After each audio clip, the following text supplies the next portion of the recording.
से, उस गलतफहमी से बाहर आ जाओगे जो तुम्हें लगता है कि ऐसा होता है, ऐसा होता है। एक ग्लोबल क्या होता है और एक होम क्या होता है, वो मैं आपको आज समझाना चाहता हूँ। देखो, पैसों की दुनिया में एक हिस्सा आता है जिसे हम बोलते हैं फाइनेंशियल मार्केट, यानी कि मनी मार्केट का एक हिस्सा है फाइनेंशियल मार्केट। जैसे कि हमारे यूनिवर्स का हिस्सा, जितने हमारे प्लैनेट्स हैं, मिल्की वे का हिस्सा, अगर हम मिल्की वे गैलेक्सी की बात करें तो गैलेक्सी हमारे मनी मार्केट की तरह होती है। इसी के अंदर कई सारे प्लैनेट्स हैं और उन्हीं प्लैनेट्स में से हम लोग अपने एक प्लैनेट का नाम देते हैं, दैट इज अर्थ। इसी तरीके से हमारी मनी मार्केट का जो प्लैनेट है दैट इज फाइनेंशियल मार्केट। सो ये जो फाइनेंशियल मार्केट है बेसिकली जो आप देखना चाहते हो, ये एक अर्थ की तरह है।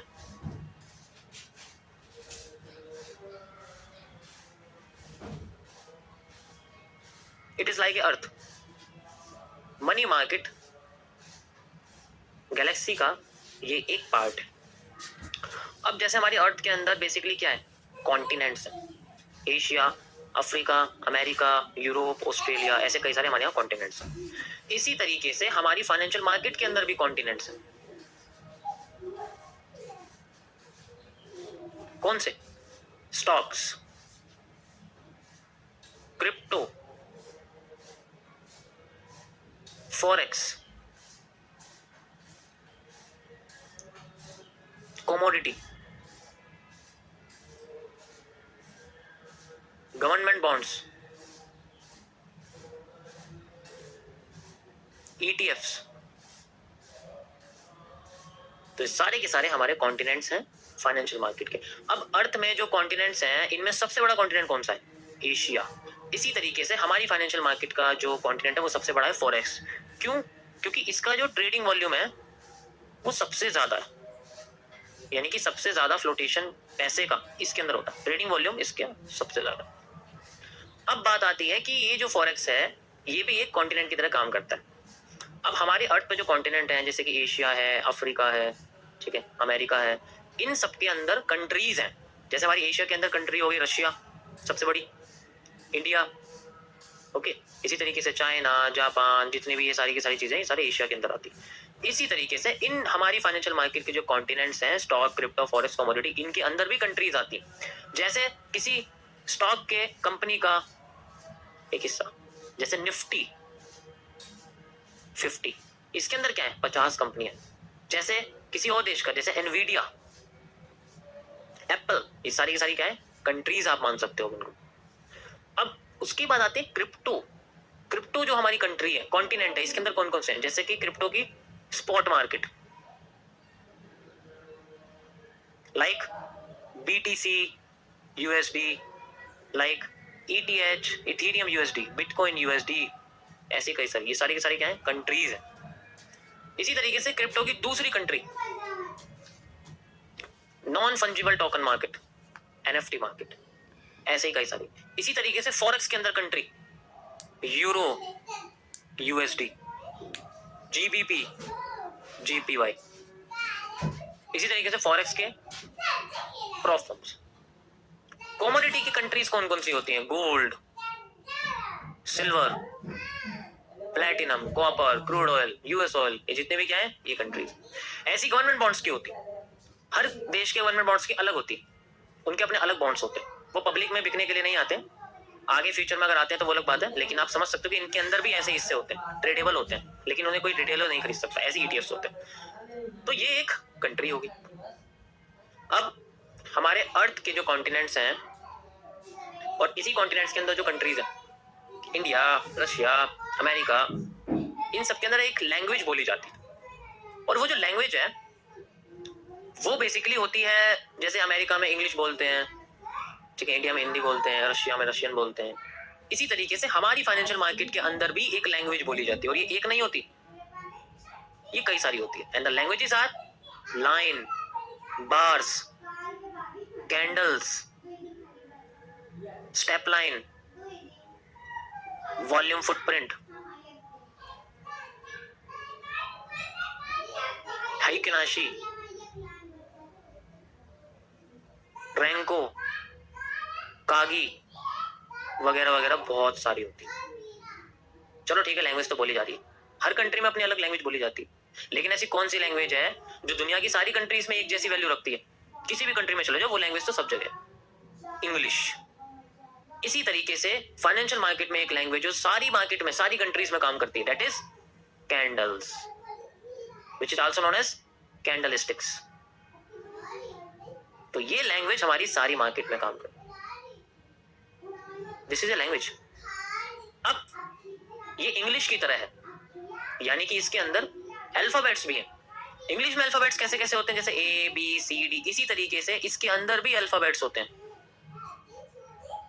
जैसे single alphabet A B C D वाले, तो यहाँ इसको हम लोग बोलते हैं 1 CP, 1 candlestick pattern, hammer, hanging man, dojis, these are the alphabets. इन अल्फाबेट्स से मिलके वर्ड्स बनते हैं, जिन्हें हम लोग 2 CP, 3 CP या फिर 4 CP बोलते हैं, यानी कि 2, 3, 4 कैंडलस्टिक पैटर्न्स। जैसे कि bullish engulfing, bearish engulfing, 3 white cross,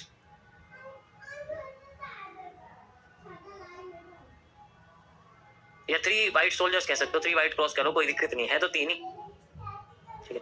3 black cross, morning star, evening star, these are the words of this. और इन्हीं वर्ड्स से मिलके सेंटेंसेस बनते हैं, जिन्हें हम लोग चार्ट पैटर्न्स कहते हैं। बेसिकली इनके अंदर क्या होता है कि ज्यादा फोर्स, यानी कि चार्ट से ज्यादा कैंडलस्टिक पैटर्न कंबाइन हो जाते हैं, तो वो चार्ट पैटर्न बनाती है। सेंटेंसेस बनते हैं, जैसे हम लोग क्या बोलते हैं, I am doing, you are working. इसी तरीके से यहाँ पर pennants, wedges, head and shoulders, ये सारे के सारे अल्फाबेट्स।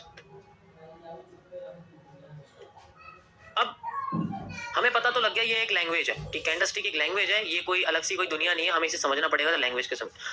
अब यहाँ पर ये सारी की सारी कंट्रीज में काम करती है। इसका मतलब कुछ भी हो जाए, स्टॉक हो या फिर क्रिप्टो हो, ETF हो या गवर्नमेंट बॉन्ड्स हो, सबके चार्ट पे हमें कैंडल दिखती है। अब इनमें साइज का बहुत फर्क होता है। अब इन अल्फाबेट्स को अगर हम लोग अर्थ पर हैं, कॉन्टिनेंट हैं, कंट्रीज हैं, तो लोग भी होंगे। अब जब लोग हैं तो उनकी उम्र भी होगी, कोई छोटा है कोई बड़ा है। इसी तरीके से अगर कोई 5 साल का बच्चा हैमर बोलेगा, तो वो हैमर हम लिखेंगे, लेकिन अपनी फाइनेंशियल मार्केट में हमें उसे शो करना पड़ता है बाय ए स्ट्रक्चर। अगर हम कैंडल्स का यूज कर रहे हैं तो हम लोग उसको बोलेंगे इस तरीके से, हैमर। अब ये 5 साल का बच्चा अगर हैमर बोलेगा तो उसकी आवाज में क्या होगा, थोड़ा बहुत छोटापन होगा, हैमर, ऐसे बच्चा प्यारा सा बोलेगा, हैमर हैमर करके ऐसे बोले। तो इसका मतलब ये हैमर बहुत छोटा है। छोटा है इसका मतलब इसका टाइम फ्रेम कम है, इसका मतलब 5 मिनट का टाइम फ्रेम है। तो एजेस डिपेंड करती है स्ट्रक्चर्स के टाइम फ्रेम पर, लैंग्वेज के टाइम फ्रेम पर। उसी वर्ड को अगर एक 25 साल का आदमी बोलेगा, सेम हैमर है, दिखने में भी सेम है, लेकिन अगर इसी वर्ड को वो बोलता है तो उसकी वैल्यू ज्यादा रखी जाएगी, उसकी आवाज में थोड़ा भारीपन भी होगा, हैमर हैमर ऐसे बोलेगा वो। इसका मतलब इस हैमर का साइज बड़ा है, इसलिए इसको 30 मिनट्स के टाइम फ्रेम बोलते हैं हम लोग। इसी तरीके से वगैरह वगैरह करके बड़े होते चले जाते हैं। दिखने में वो हैमर ही होता है, बस उसका टाइम चेंज हो जाता है due to its time frame, उसके साइज के हिसाब से। जैसे यहाँ पर आवाज के हिसाब से होता है, इसी तरीके से यहाँ पर साइज के हिसाब से, टाइम के हिसाब से होता है। तो जो टाइम फ्रेम्स हैं वो कोई सा भी हो, अगर हैमर है तो सारे टाइम फ्रेम पे एक जैसे बनता है। इसी तरीके से सब कुछ एक जैसा बनता है। टाइम फ्रेम बड़े हो जाते हैं जिनसे उनकी हैमर, जिनसे कैंडलस्टिक का साइज बड़ा हो जाता है, स्ट्रक्चर सेम होता है। ऐसा नहीं हो सकता कि 5 मिनट में हैमर बन रहा तो 30 मिनट में हैमर नहीं बन सकता, बनता है, लेकिन वो साइज बड़ा हो सकता है। So guys, this is a language. ये कोई पोजीशन बनाने वाला हिस्सा नहीं है। मार्केट की मूवमेंट को तभी समझ पाओगे जब इसको तुम इस लैंग्वेज की तरीके से समझोगे। अब फाइनेंशियल मार्केट में आपको बस अब तक एक ही हिस्सा पता है जो दुनिया में आपको सिर्फ सोशल मीडिया से पता लग रहा है, दैट इज मेरी लिस्ट में सबसे आखिरी हिस्सा, that is trading.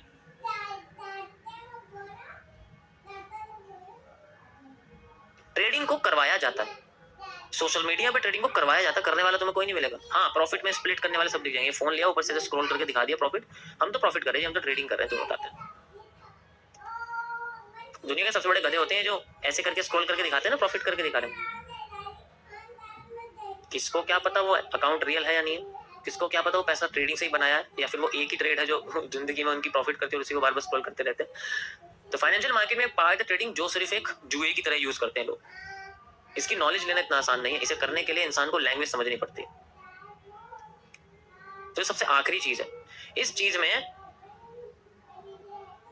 Make money with money वाला कॉन्सेप्ट यूज होता है।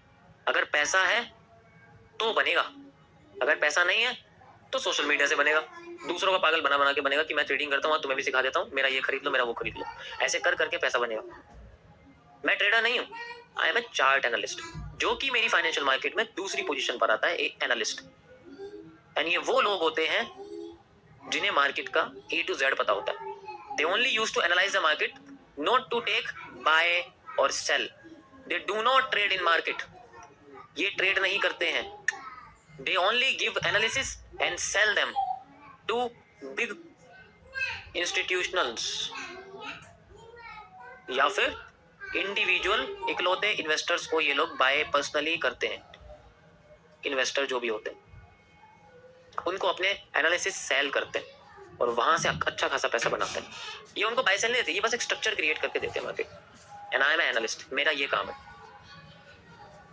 मैंने कई बार लाइव स्ट्रीम में बताया भी, ये भी है, ऐसा नहीं है, ये भी नहीं है, ये भी मैं तुम्हारे सामने कभी कभी करता रहता हूँ। वैसा नहीं है कि मैं बिल्कुल नहीं करता, कभी कभी करता, लेकिन ये कोई इनकम सोर्स नहीं है। ये तो बस एक पार्ट है इसका कि मैं अपने एनालिस्ट को यूज करता हूँ कभी कभी ट्रेड करने के लिए। चौथा, अब बोलोगे चौथा कैसे हो गया, ये तो तीसरा होना चाहिए था, क्योंकि चौथा तो एनालिस्ट ट्रेडिंग कर ही रहा है ना, तो चौथा तो वो तीसरा तो बन ही गया। वो डेवलपर्स, डेवलपर्स वो होते हैं जो इन चार्ट की दुनिया में कमी को ढूंढ के उसको पूरी करते हैं। इसके लिए एक कोडर भी बनना पड़ता है, कोडिंग भी आनी चाहिए, इसे मार्केट की एनालिसिस भी आनी चाहिए, सब कुछ पता होना चाहिए इस बंदे को। They make money with their skill. ये वो मैं तुम्हें वो रास्ते बता रहा हूँ जिनमें पैसा नहीं होता, जिनमें सिर्फ स्किल यूज की जाती है पैसा बनाना। ये भी फाइनेंशियल मार्केट का हिस्सा है, जिसे बैंक डेवलपर्स होते हैं, बैंकर्स होते हैं, ये सारे इसी में आते हैं।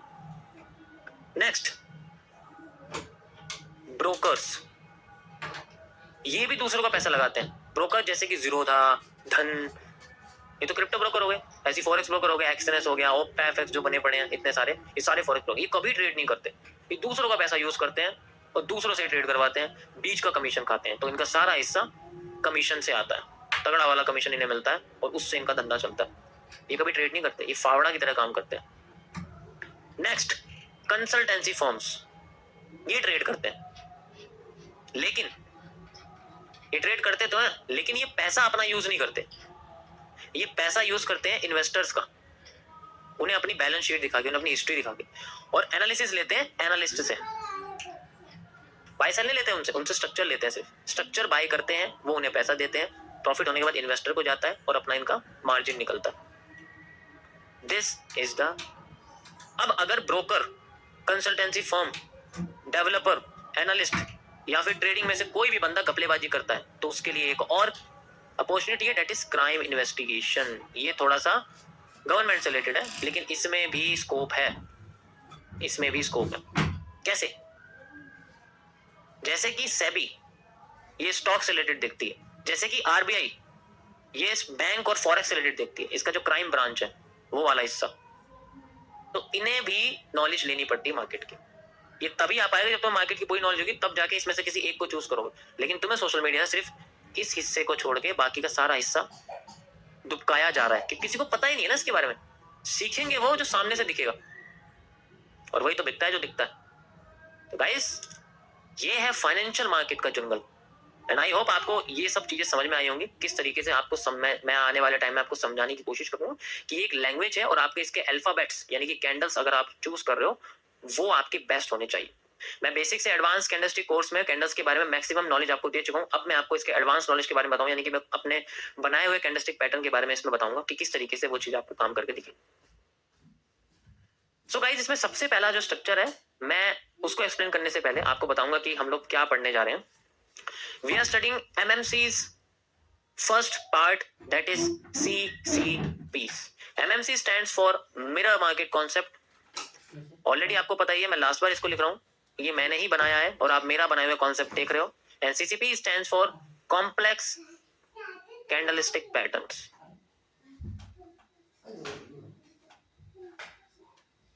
Got it? Got it. So यहाँ पर मैं आपको 500 से ज्यादा कैंडलस्टिक पैटर्न्स के बारे में बताऊंगा, लेकिन इसमें से 70% जो है वो सिमिलर है, यानी कि एक यूज होगा तो उसके जैसे 7 होते हैं, ऐसा होता है। तो मैं स्टार्ट करने जा रहा हूँ गाइस। सबसे पहले आपको समझाऊंगा मैं हैमर्स के बारे में कि हैमर्स क्या होते हैं। आज मैं हैमर और हैंगिंग मैन आपको समझाऊंगा और फिर उसके बाद मैं आपको दूसरे वाले बताता हूँ। तो सबसे पहले आपके सामने आते हैं हैमर्स। ये जो हैमर होते हैं ना, ये जनरली आपको सबको पता है क्योंकि हम एडवांस लेवल पे बेसिक तरीके से मैं सॉल्व नहीं करूंगा। तो ये हैमर डिपेंड करता है हैमर किस तरीके से काम करेगा, इसकी कई सारी चीजें होती हैं। हैमर की एक्यूरेसी डिपेंड करती है उसकी लोकेशन के ऊपर, कि क्या वो किसी ब्रेकआउट पर है या फिर वो किसी ब्रेकडाउन पर है, क्या वो किसी सपोर्ट पर है या वो किसी रेजिस्टेंस पर है। तो उसकी लोकेशन बहुत इंपॉर्टेंट होती है उसके काम करने के लिए। दूसरी आती है उसकी बॉडी साइज के ऊपर। उसका बॉडी साइज कितना बड़ा है और कितना छोटा है, ये बहुत फर्क पड़ता है। तीसरी आती है उसकी बॉटम और टॉप विक के बारे में, जो उसकी विक होती है या फिर उसकी शेडो होती है। मैंने आपको बताया है दोनों में बहुत डिफरेंस है। विक को हम ऊपर की लाइन कहते हैं, शेडो को नीचे की लाइन कहते हैं। तो उसकी विक और शॉर्ट शेडो कितनी लंबी है कितनी छोटी है, इन सब चीजों से हैमर का बहुत फर्क पड़ता है। जितना ज्यादा हैमर के पास उसके फेवरेबल कंडीशंस होंगी, जो मैं आपको आज बताने जा रहा हूँ, उतना ज्यादा वो पावरफुल होगा। बिसाइड्स कि वो कहां पर है इससे कोई फर्क नहीं पड़ता। हैमर के आफ्टर इफेक्ट्स भी होते हैं। कभी कभी वो बहुत सुंदर दिखने के बाद भी फेल करेगा, लेकिन उसके बाद काम करेगा। तो ये आफ्टर इफेक्ट्स के अंदर भी आता है। अब मैं आपको इसका स्ट्रक्चर बताता हूं जो आपको बेस्ट देखने को मिलेगा मार्केट के अंदर, कि कैसे पता करें कि हैमर कितना बढ़िया है कितना बेकार है।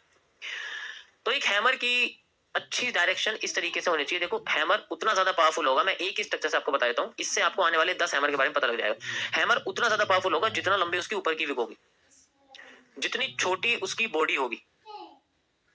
तो ऊपर की जो लाइन है जिसको हम लोग विक बोलते हैं, ये जितनी बड़ी होगी ये उतना पावरफुल होगा। इसी तरीके से ये जो लाइन है ये हमेशा ऊपर वाली से लंबी ही होनी चाहिए। ये चाहे जितनी बड़ी उससे फर्क नहीं पड़ता, लेकिन ये सुपीरियर होना चाहिए, इससे बड़ा नहीं होना चाहिए।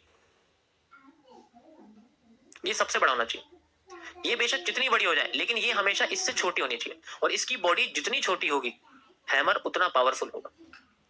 So this is the most important thing कि एक हैमर के लिए चीजें होती है। इसी तरीके से आप देख सकते हो आपके सामने ढेरों हैमर दिखेंगे, जस्ट लाइक आपको थोड़ा सा लंबी बॉडी वाली हैमर दिखेगा like this. This is also a powerful hammer, और हम इस हैमर को बोलते हैं partial hammer. This is known as the partial hammer. देखो, जो हैंगिंग मैन है उसके साथ भी ये सेम चीजें होती हैं। हैंगिंग मैन के साथ भी यही सेम चीजें होती हैं, उसकी भी लोकेशन फर्क पड़ता है। अगर हैमर टॉप पे होगा तो वो भी मार्केट को नीचे गिराएगा। अगर हैंगिंग मैन टॉप पे होगा वो भी मार्केट को नीचे गिराएगा।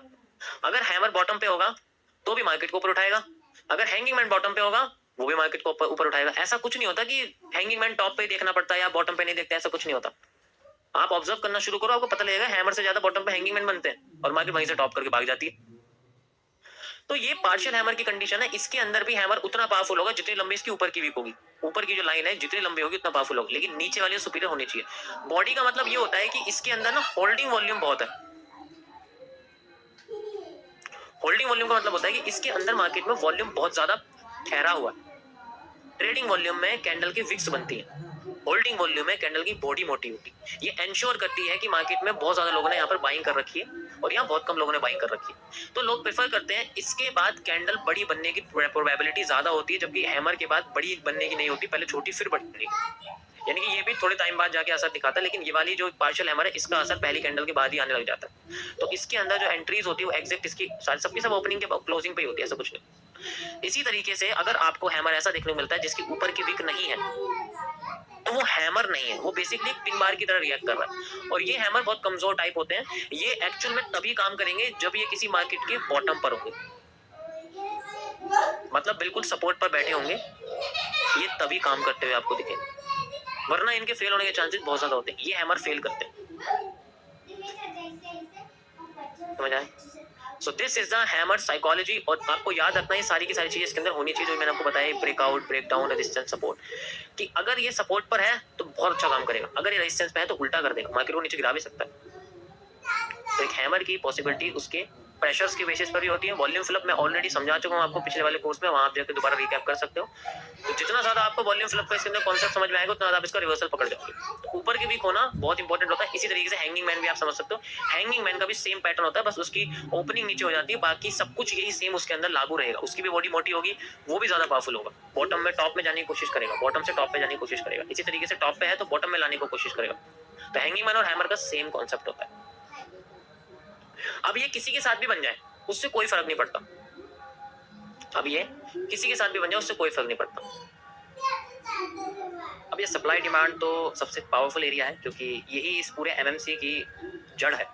अगर इसको आप पकड़ लोगे तो फिर तो कोई दिक्कत ही नहीं है किसी भी पैटर्न को सॉल्व करने में। इसलिए मैं आज आपको इसको थोड़ा सा डिटेल में बताऊंगा। मैंने पहले के लेक्चर में ही बताया, लेकिन अब मैं आपको इसको थोड़ा सा अलग तरीके से बताऊं, क्योंकि इसके बाद मैं जो कॉन्सेप्ट शुरू करने वाला हूँ वो आपके लिए बहुत ज़्यादा चैलेंजिंग होने वाला है। अगर आपको सही लगता है तो आप उसको सीखिए, वरना आपको कोई ज़रूरत नहीं पड़ेगी, मुझे लगता नहीं है। बट फिर भी अगर आप पूरी नॉलेज लेना चाहते हैं एमएमसी की, क्योंकि मैंने इसमें इस तरीके से इसको क्रिएट करा हुआ है कि एक स्टेप बाय स्टेप आप इसको अगर पढ़ते हो तो आप मार्केट के 99% एरिया को सॉल्व कर सकते हो। उसके लिए 99% नॉलेज भी तो होनी चाहिए। बाकी आपकी मर्जी, आप अगर 70% लेना चाहते हो तो कोई दिक्कत नहीं है। सो अब मैं आपको बताने वाला हूँ एमएमसी के रिपीटिंग ऑफ स्ट्रक्चर्स के सप्लाई एंड डिमांड के बारे में।